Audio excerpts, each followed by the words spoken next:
How long was that DA? How long was he in office when this happened to Ruben? He's been in the office 52 years. 52 years. 52 years. You know, he was connected in the way that he had power for so long. 52, you know, and power can corrupt people, and absolute power can absolutely corrupt you, right? Yes. You have unfettered power for a long period of time. You just don't feel like you got to do nothing but sit up and just be powerful, right? But the thing which really strikes me about your story is that when the DA changed, right, we had to use all the tools in the tool. Straight up, we can vote in people who see our way. We got to hold people accountable. When we can't hold them accountable, we vote. If they don't want to be accountable, vote their asses out and vote somebody in who will do what we want them to do. We have that power, y'all. And what we're hearing from this evening is Oscar. Mr. Oscar is using his power for his family and to get justice for his son.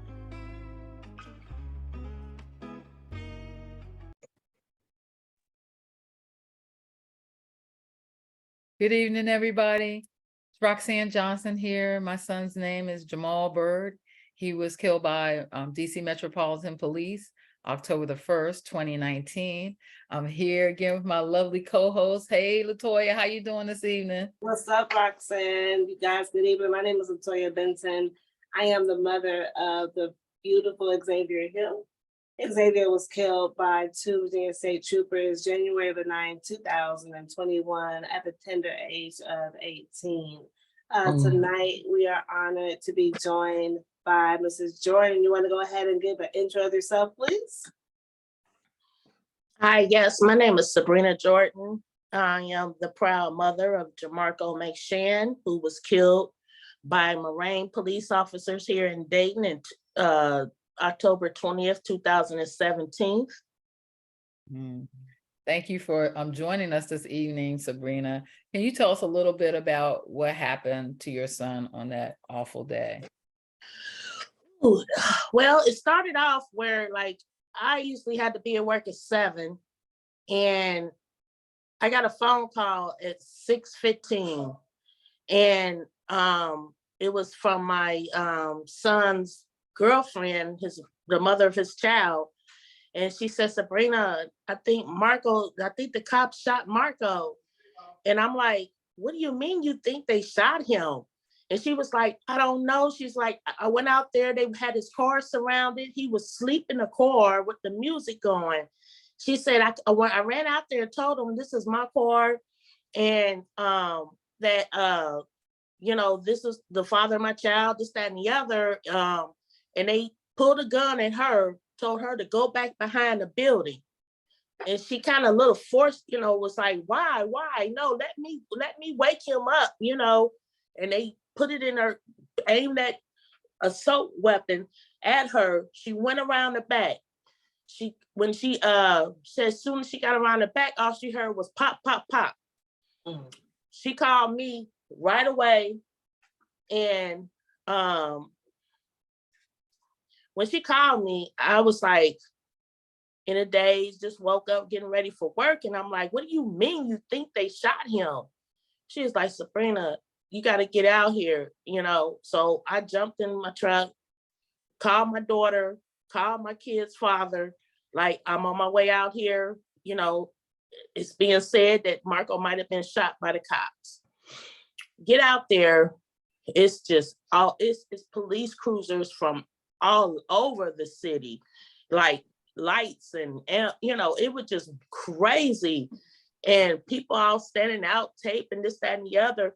Of course, they wouldn't let me cross that tape. And I just kept begging them. I kept saying, look, is that my son, Jamarco McShann? Is that him laying back there? They like, man, we can't give you any information, blah, blah, blah. I'm like, okay. So what happened was that night, my son went out with his best friends. They went to a club.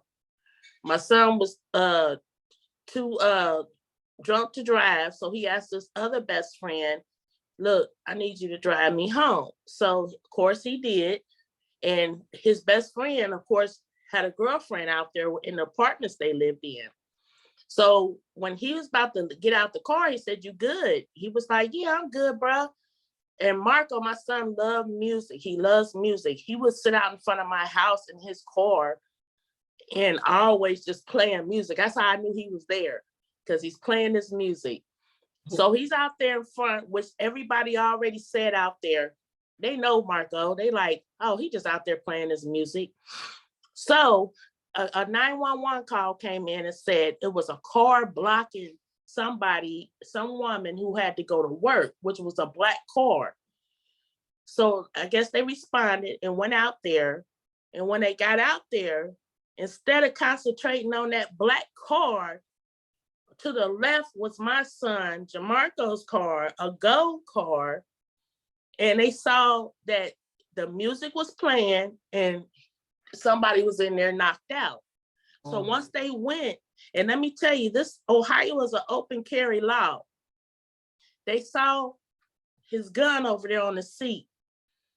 So automatically now they go into action. Now they don't dismiss this black car already, which somebody was in. A young man was sitting in that car and he saw everything.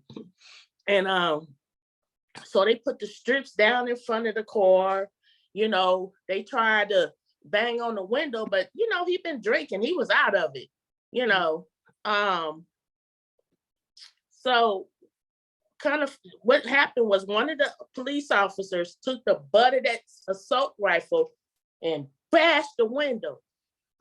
Now my son don't jump and automatically, you know, that's the thing. They just saw, I mean, anybody's gonna jump. You're gonna be startled. You're startled, you've been drinking, you're asleep. So he just and looks around, and all of a sudden he's getting flooded with bullets. It was one cop in the back with the assault rifle, and it was one on the back of the left passenger side, and all together it was like 10 or more shots. Okay, just from him being startled. Okay, so they wanted to say, okay, we saw a gun on the seat, and this is an open carry state. What are you talking about?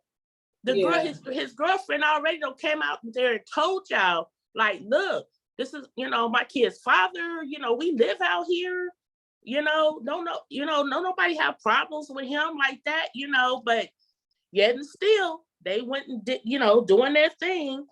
So I get out there, and like I said, one of his friends out there was like, come and my sister stay right there in the front. You can see what's going on. So we went through the back door, me and my daughter. And when I stepped out the front door, all you see was these cops with these assault rifles, like they was in Afghanistan or something, like what are they gearing up for like this? And when I stepped out, I just saw, a body over there covered with a white sheet. And as I'm trying to approach, I'm like, because this ain't my first rodeo. I had a son down in 2013 be killed by gun violence. Yeah, community though, that's what it was. Yeah. And so we had just had a visual for him, because he was killed on the 15th of October.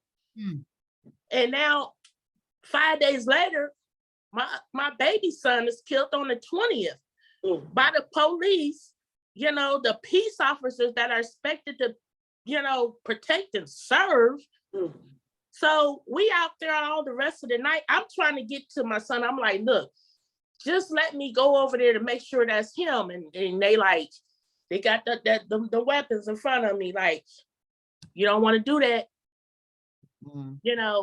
So I had to watch the corners come, pick him up, put him in that damn that bag, and then put him into the coroner's car. That, and I'm standing there and I'm like, damn, is this the is this the respect we get? I mean, what type of respect is this? You know, I'm But sitting you know, I think oftentimes too, a lot of times we talk about the approach, how they talk to us when it comes to mental health, right? If your son is in the car, he's intoxicated, he's asleep, right? It's not to be compared to mental health, but even still, the approach of police officers still is wrong. Am I right or wrong? Yeah, you're right. But my thing was this, like, I'm standing over there, like, not even 5 feet. He's away from me. And you know, all you want to do is just get over there and grab your baby, like, mama here, you know, I'm here, you know, just something. But they had the weapons on everybody, like, I wish somebody would. And then at that time, I felt like I was about to hit the ground, but no, I didn't. I watched them load him up in the coroner's car, and then about 2 hours later, BCI comes out, Bureau of Criminal Investigation, whatever. They supposed to police the police. Let me tell you something about BCI, and I'm making my statement right here. BCI ain't about nothing. They never once one time, let me take this back. Yes, they contacted me about 2 months later and said, "Oh, Miss Jordan, you know, your son had a cell phone on him, but it's locked. Would you happen to know his how to unlock it with his code?" I said, "What? What that got to do with the investigation? What's going on?" And he was like, "Well, we just thought you might have wanted to know who he talked to last." What? I'm like, what? I'm like, nah, I don't know that code. Nope, sure don't. And to that day, they never contacted me again. They never gave me his personal possessions or anything. Who is this again? BCI? Yes. Now, is that a Ohio thing? Yes. Okay. So that's like y'all's so-called outside investigation or whatever? Yeah, they investigate the Ohio police when officers involved shootings and stuff, which, you know, is bullshit. I mean, you know, it's not right because, you know, they never did contact me again, give me any formal report, anything. I didn't even get his personal possessions back.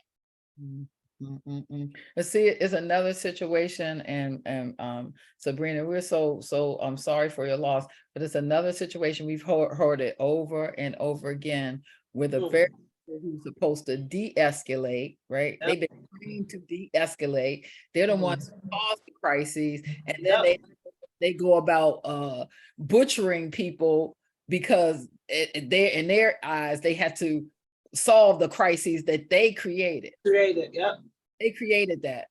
And so, you know, fast forward for us, did any of those officers involved in that night, did they ever get any, did you hold them any accountability and or justice? No, nothing happened to any of them. You know why? Because of qualified immunity.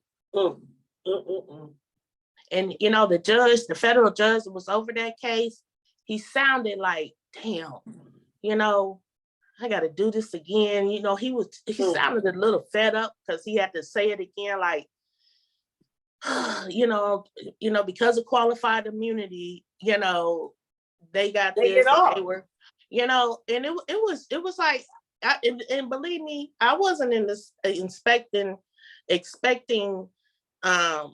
some miraculous type of thing where, because, you know, before, you know, it's so weird that, like, after my son Jamal was killed in 2013, I was in 2014 in this big long march and movement with John Crawford's, you know, movement, you know, right here, you know, he got killed at the Walmart in Beaver Creek.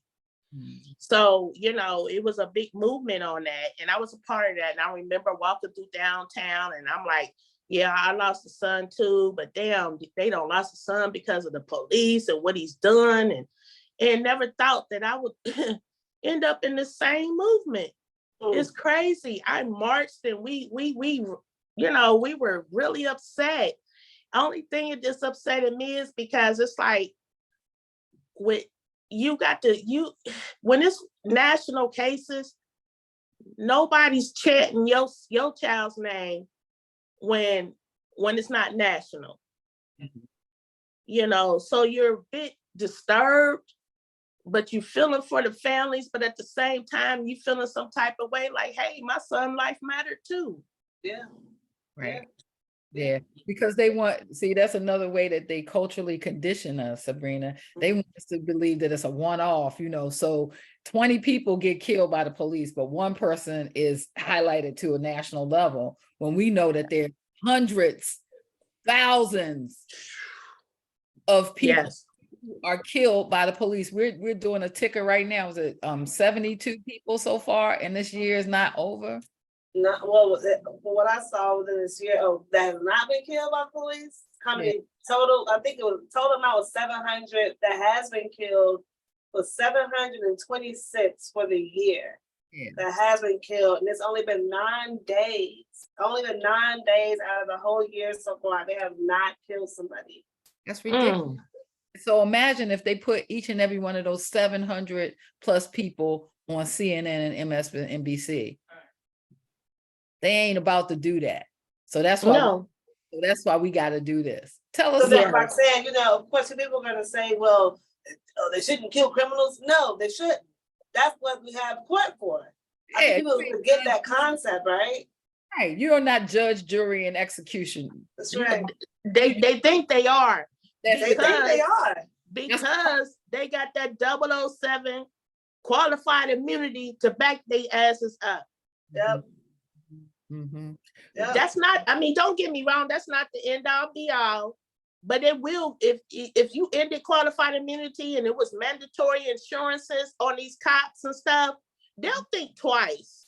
Right. Yeah. They'll think twice before they pull that gun. But we know. But Sabrina, I think too, just real quick, I think part of the Bible's need with qualified immunity is that it's not even a law, it's a doctrine. Right. And how can they say to us that if our constitutional rights, we really had constitutional rights, and the Constitution, it says that no document to be able to bridge what has gone on with the Constitution. So how do y'all then let the qualified immunity, a doctrine, become present over the Constitution? And then we got to justify why we got to have constitutional rights to beat qualified immunity. That's the whole double standard. And it's like, we really be following this stupid shit. And people really, and like, who gonna question it? At one point in time, we'll say, okay, hey, this wouldn't make no sense at all, period. How do we stop this? Mm-hmm. Mm-hmm. Well, I feel like, for one, the Constitution was not meant for Black and brown people of color. It was set the way they wanted it to be set. Okay, period. You know, this is, I mean, look, white folks from back in the 1800s, they played chess, okay? They were keeping they have planned on, they play chess for all their families, their sons, their daughters, their grandkids, their great-grandkids. You know, that's what they play for. We pretty much just living by day, month by month, trying to play, you know, little checkers or whatever. But they set up stuff for, oh my God, they set up stuff for their, just from then until right now. And now we're sitting here talking about, oh, the Constitution ain't right. We you know, the system is all fucked up. Not for them, because it wasn't for us. Right. So now we need to get them people into office, and we're real good on that, trying to get, you know, people in office, you know, especially directly impact the families. Mm-hmm. They, you know, that they're the ones that gotta say, they know what needs to be done. You know, like here in Ohio, like Adrienne Hood is in Columbus, and she's running for councilwoman. We got another person on our thing, our board, Emily Cole, who's running for Hilliard. We're waiting, Tanya Hudson and Chana Wiley. They plan on making some runs for offices. See, that's where we're gonna make changes at. That's right. Good, good. Tell us a little bit about the organization that you have founded, Sabrina. Well, Ohio Families Unite Against Police Brutality. I founded it in 2018, February of 2018. My goal then was to get out there and network with other directly impacted families. I felt like, okay, we could make a difference if we all together, you know, we walking up in these state houses and raising hell and letting them know like enough is enough. Well, I came across these directly impacted families like in Cincinnati, Columbus, Cleveland, Akron. I mean, just all different type of cities in Ohio. So we all got together, and then finally, sooner or later, we was like, you know what? I want you on the board, you on the board. Let's do this. You know, and at that time, believe me, nobody was trying to fund anything against police brutality. Right. So we were coming out the pockets. You know, we not suburban people. We live paycheck to paycheck, but we knew how important it was. You know, it was just me, Adrian Hood, Tanya Hudson, Chana Wiley, Carla Carey, Antonisha O'Neill, Alicia Kirkman, Brenda Bickerstaff. You know, I mean, we were all just like in it. We, you know, some people, I've learned through the years, everybody grieves different. Mm-hmm. You cannot push some people because they cannot do that. They can't take it. They're already at the edge. Don't push them over. Mm-hmm. You know, because I've seen it, you know, and we have to just make sure we keep uplifting their loved ones' names. Mm-hmm. You know. What are some of the things that your organization have been able to do effectively to against police brutality in the state of Ohio? Okay, well, we started, like, we've been doing the block parties on education and this, that, and the other. On election year, like last year, we did 6 of them around Ohio. You know, we were out there, you know, having other organizations and come and sharing their resources. We was letting them know about the candidates and, you know, as far as what is qualified immunity, you know, whatever they, you know, we could just, whatever knowledge we can get in them to say, hey, you want to be a part of this? You don't have to be a rocket science to be a part of this. You know, if you don't lost one or you're afraid of losing one, I've had people come tell me I have a couple of Black sons, and this was she was running for office at the time, and I had asked her that question. I said, what is your stance on police brutality? She said, are you kidding me? She said, I have 2 Black sons. She was like, I'm scared to death every time they leave the house and jump in the car. Mm-hmm. You know, and I'm like, okay, here's one I'm really feeling right here, you know. So then we finally in 2021, we founded OFUAPB, which is Ohio Families Unite for Political Action and Change. Mm-hmm. And let me tell you, that was a big game changer. No, Sabrina, real fast, hold on. When you say PAC, are you meaning like PAC as far as like an actual political PAC, right? Yeah. Because I want people to understand, y'all, and we're gonna try to elaborate, not on this episode, but later on. When you get into terms like PACs, you're not talking about your homeboy or, you know, like gang. She ain't talking about that. Mm-hmm. We're talking about an actual political PAC. Mm-hmm. And these are terms we gotta become familiar with. We talk about like voting and stuff like that. It goes way beyond just voting. And as you mentioned earlier, the white folks got people set up already. It comes not just with the housing and funding and stuff like that. When it comes to being educated on the political side, as far as how to move forward and whatnot, we as a community have to do a better job, because we only go there and vote. We got a Black president. But when the person as far as locals, whatnot, we don't know what to do. So as far as a PAC, Sabrina, can you kind of elaborate about what the PAC actually has the ability of doing? Because we want the power to endorse, you know, endorse these candidates and put out there what their failures are.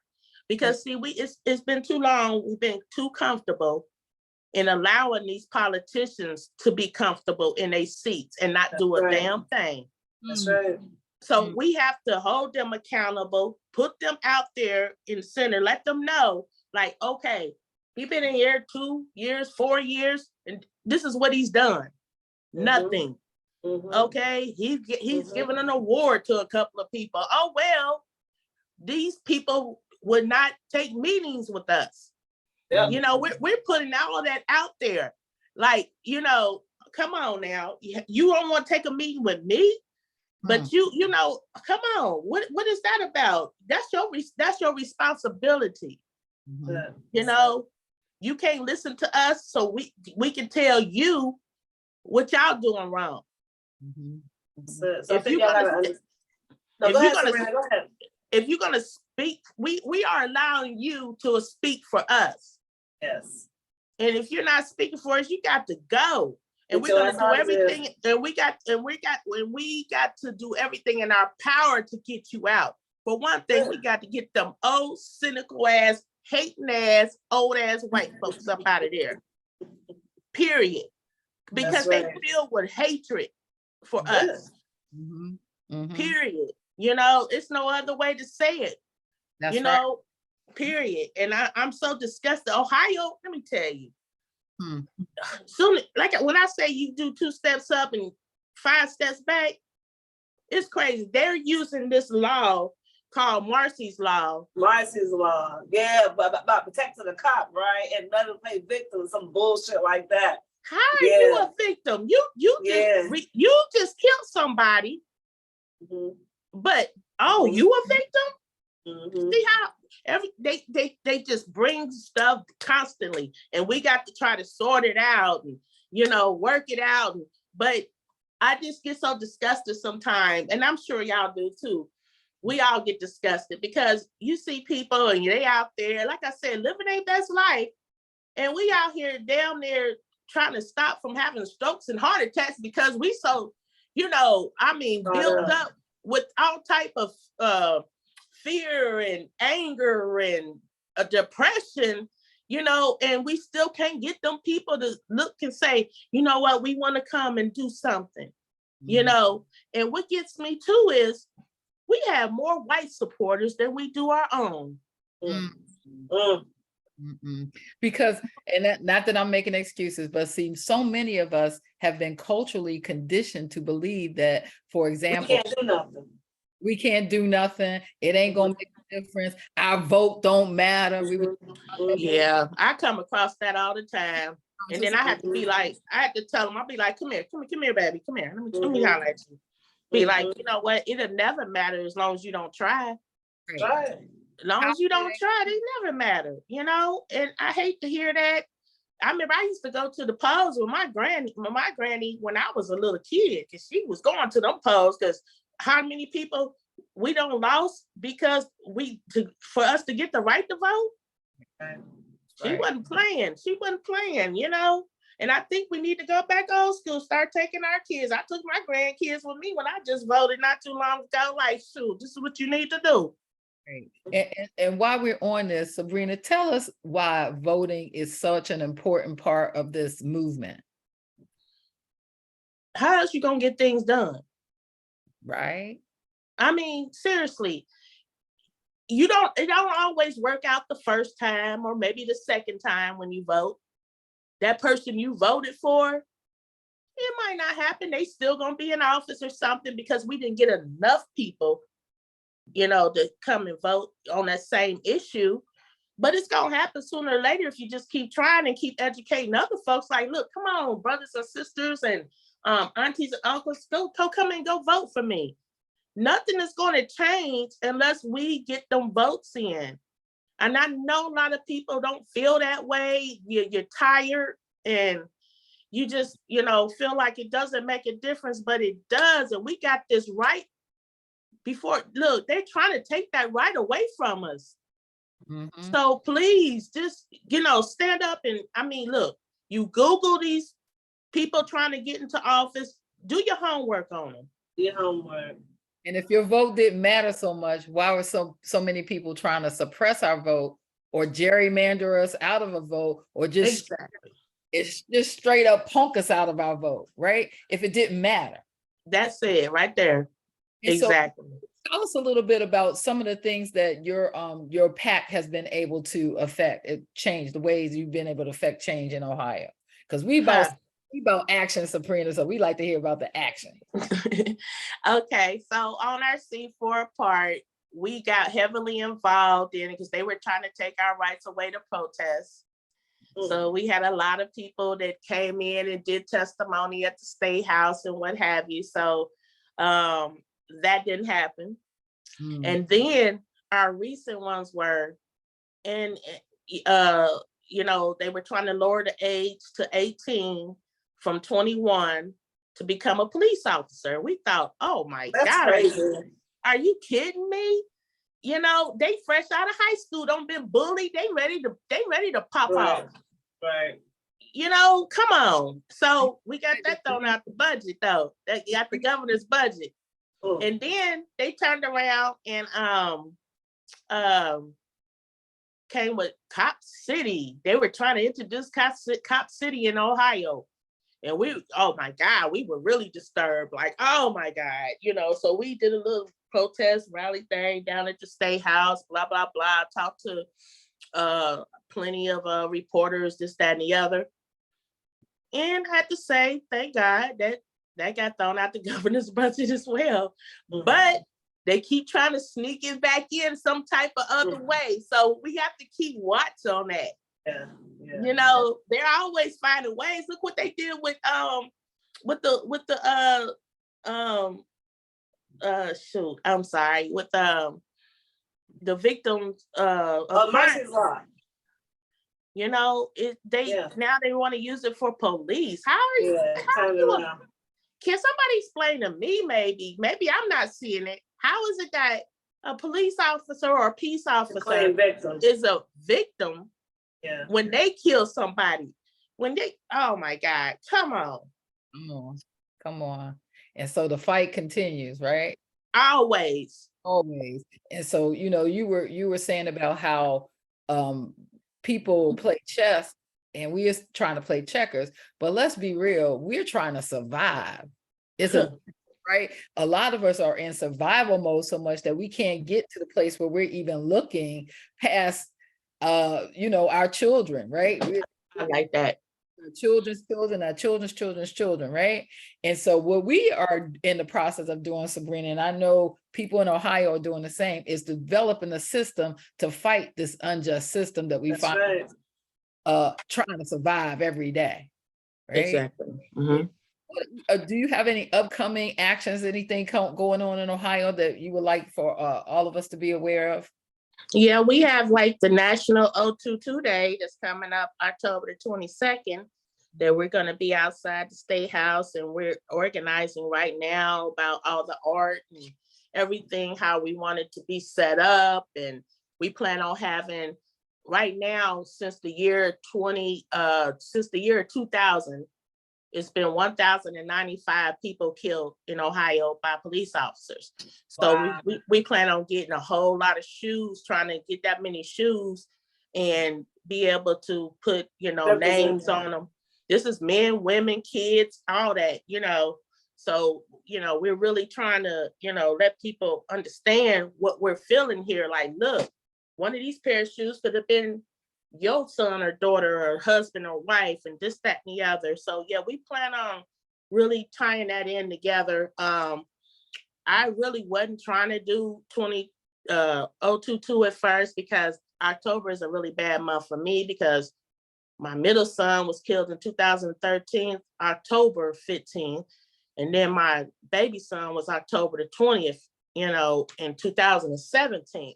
By the police. So I was feeling like I wasn't gonna be able to do that, but it's weird because that's Jamal and Marco right there. you know, and I love that. And you know, I said, no, I don't know if I'm gonna have that type of energy, but I got that energy. I got that energy, and I want people to see it. Let me ask a question real fast too before you wrap up here, because it comes across, like I said, being that you got two sons, you have two sons here, one by community violence, one by police violence. Do you ever feel the tension or feel that cloud of separation in the community when it comes to the zoo? No, because like after Jamal was killed in 2013 by community violence, I was already jumped in. I had a pastor named Reverend McCory that took him and his family, took me and my family in, and we joined the Adam Project, which was a reentry program.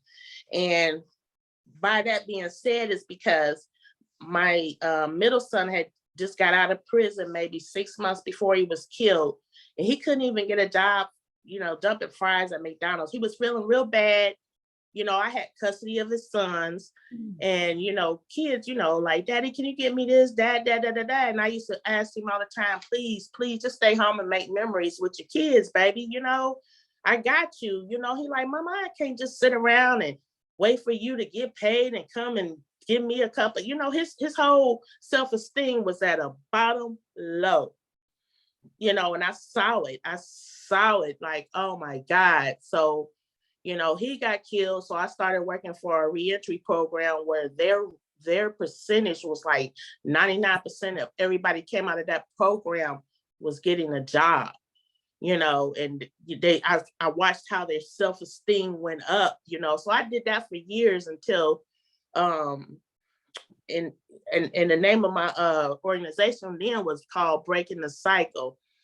And then when that happened to my youngest son, Jamarco, I just jumped straight into it, Well, like, I guess I'm not saying, not saying like you personally, but I'm saying more so, do you see in the community there's separation between the two?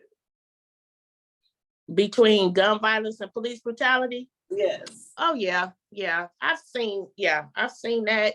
But lately I've noticed like different organizations, it's all about police brutality, different organizations about gun violence in the beginning, because people, it was just strictly about gun violence. They needed the police they needed to connect with the police to solve their cases of their loved ones. And they didn't want to go against that. But lately, within the last maybe 6 months to 12 months, we all have been kind of connecting together for each other, just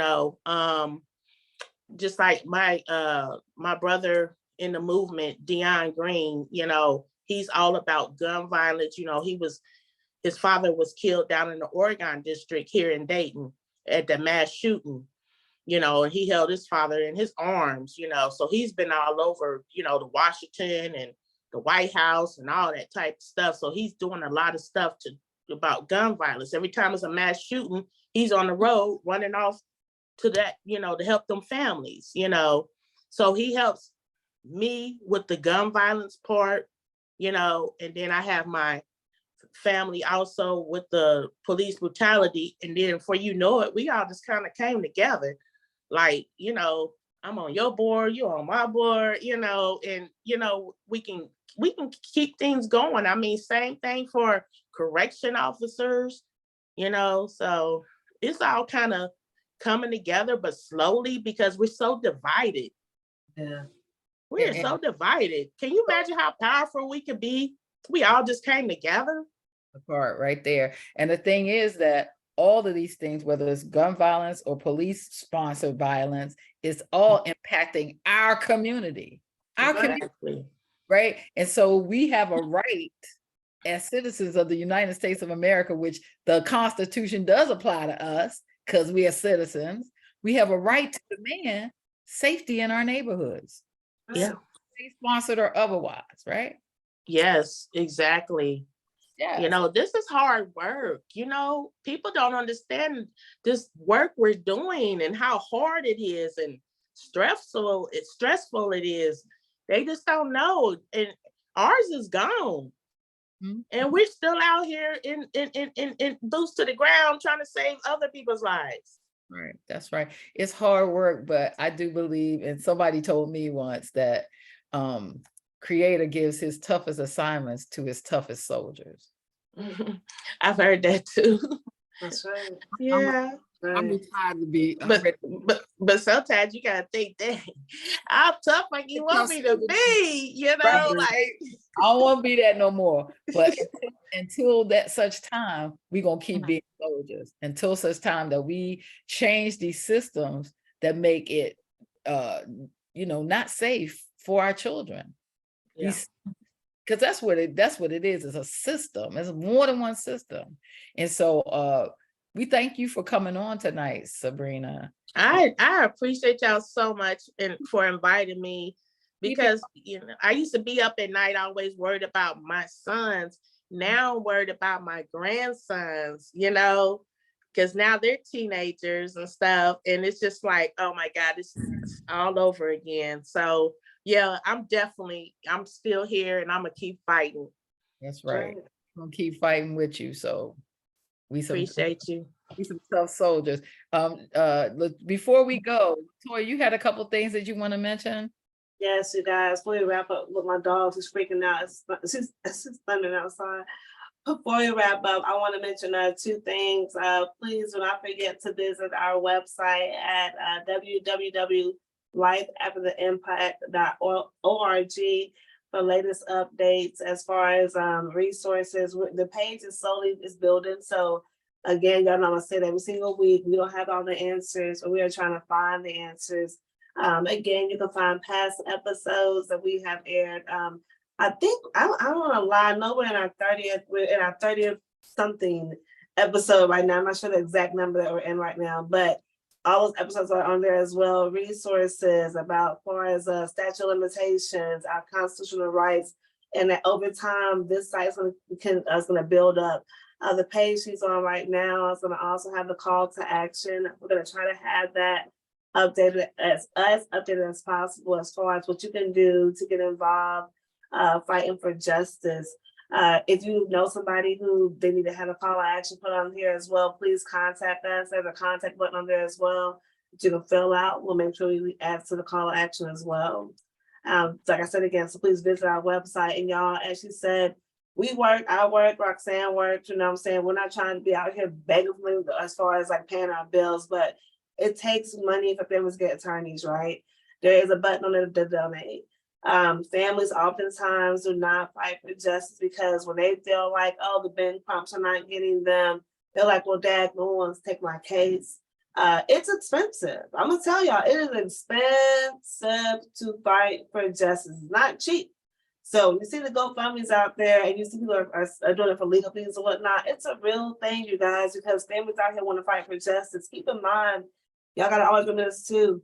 When you see cases out here and they're taking settlements, remember those cases are not on the books to set precedents for the families that's behind them. And until we fix the system, it's gonna always be a family that's behind them. So settlements don't help us out. It gets money in that person's pocket, that's cool. But as far as people getting killed and it being something as far as case law is concerned, look it up. Case law has to get established or to get changed. We talk about qualified immunity. In order to be qualified immunity, you have to establish case law. We can't establish case law to keep throwing out the books, right? So it's an ongoing cycle. So we're gonna also have other episodes as well, as far as because we're very interested in knowing about the PAC. So Sabrina, might have you back on here again because we want to know about the PAC. People have to understand that utilizing the tools in your toolbox goes be outside of this protest, and a PAC is establishing a political party that you guys, well, I guess you guys a party in a sense. Committee. Political committee, thank you, that you can establish to hold people accountable as far as your rights are concerned. So we are gonna go more into detail of that. And then last, I do want to pay respect to Jalen McKenzie. I saw on the news right before we aired the episode that the police had released the footage about Jalen's death. Please reach out to his mother, Ashley McKenzie, and give her some love as well, you guys. It's a sensitive time right now. She's still breathing as well, but I wanted to honor Jalen as well tonight. Justice for Jalen. Yes, justice for Jalen. And this has been Life After the Impact. Stay alert, family, and stay vigilant in changing the system so that we can get accountability and justice. Until next time, see ya. Good night.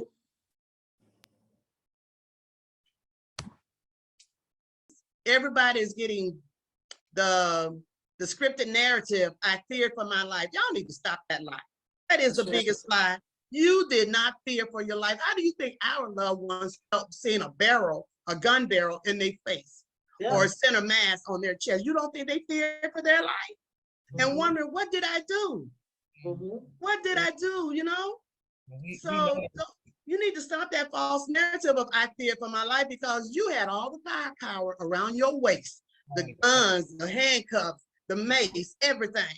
So how you going to fear for your life? And then you got a gun pointed at our children. That's right. That's so right. That's a lie. You need to stop that lie. Yeah, because and tell the truth. Tell the truth. Tell the truth. Yeah. Tell the truth. And my thing, really, I'm gonna tell y'all what the number one thing that I would love to see happen is for them to abolish qualified immunity. Yes. Stop protecting these police officers. That's right. Stop protecting these police officers. That's right. If we can get that, abolish that qualified immunity, they'll stop what they're doing. A lot of our families. That's right. Will be able to receive that justice and get that accountability. That we